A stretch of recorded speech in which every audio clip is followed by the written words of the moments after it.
এবছর থেকে জাতীয় রাজস্ব বোর্ডের নতুন নিয়ম অনুসারে করদাতারা সঞ্চয়পত্রের মুনাফা থেকে কেটে রাখা উৎসে কর রিটার্ন জমার সময় সমন্বয় করতে পারবেন। করযোগ্য আয় না থাকলে টাকা ফেরত পাবেন করদাতারা।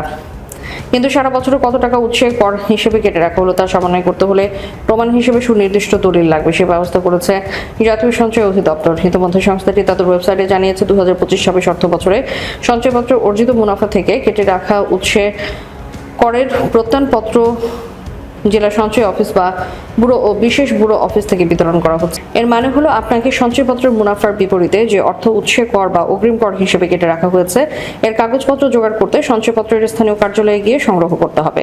এবছর থেকেই রিটার্ন দেওয়া যাবে। প্রথম প্রান্তিকে আয়কর রিটার্ন দিলে কর ছাড় মিলবে। আগামী 6 মাসের জন্য সব ধরনের সঞ্চয়পত্র মুনাফার হার অপরিবর্তিত রাখা হয়েছে। মধ্যবিত্ত পরিবারের নির্ভরতা বিবেচনা করে সরকার এই সিদ্ধান্ত নেয়।